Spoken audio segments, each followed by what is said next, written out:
Her Excellency, Ms. Gita Sabarwal, the time is yours.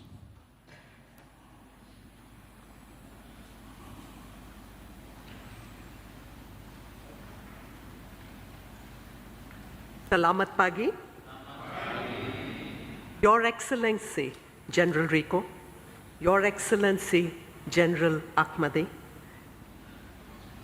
victims and survivors of terrorism and violent extremism, PARIC, UNODC, distinguished guests, ladies and gentlemen, I'm honored to join you today as we mark the 7th International Day of Remembrance of and Tribute to Victims and Survivors of Terrorism. This commemoration holds great significance for all of us as we continue building a world free from violent extremism and terrorism. I'm delighted to see representatives of civil society and victims of terrorism joining us here today. Your voices and experiences are at the heart of this commemoration. Your presence underlines our shared commitment to fostering peace and resilience in our lives and communities. I would like to thank BNPT and LPSK for organizing this important event. Your dedication to this cause serves as an example of how nations can lead in honoring and memorializing opportunities for victims and survivors of terrorism, supporting their recovery. I also wish to acknowledge the partnership of UNODC and UNOCT with the government on this critical issue, allowing us together to tackle some of these challenges of violent extremism and terrorism. The global impacts of terrorism, as General Rico and General Ahmadi have said earlier, remain staggering. Most terror attacks, as we know, happens in conflict zones, but no region is immune, underscoring the need for global solidarity. Over the past decade, nearly 100,000 lives have been lost to violent extremism, while millions have been injured and or displaced. These grim statistics highlight terrorism's devastating consequences on victims, on survivors, on loved ones, and on communities. Indonesia has shown robust leadership. The action plan for preventing and combating violent extremism is an indicator of that.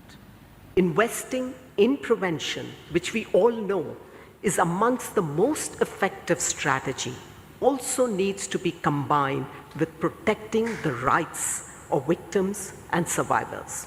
As the UN, along with UNODC, we reiterate our commitment and readiness to continue to bring global best practice to bear.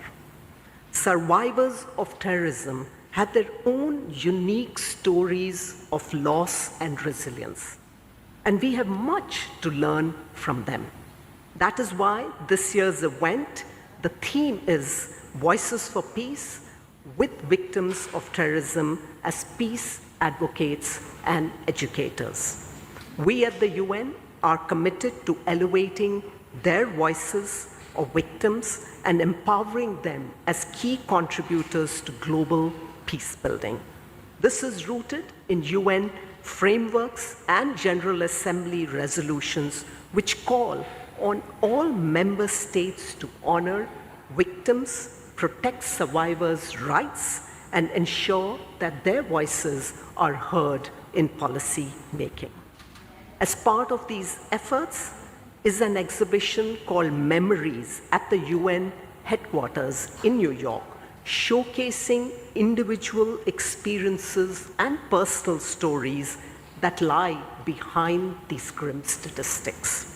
I hope we can bring this impactful exhibition next year to Jakarta to boost awareness in partnership with government, civil society, and survivors.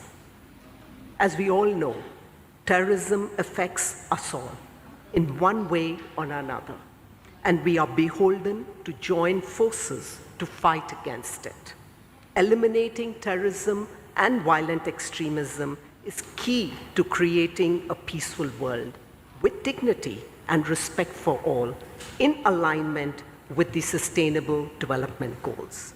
We stand ready to continue working towards this with BNPT, LKPSK, and all stakeholders in solidarity and support of the survivors and victims of terrorism across Indonesia. By standing together, we can promote peace and security within this country and across ASEAN. Thank you very much. Terima kasih.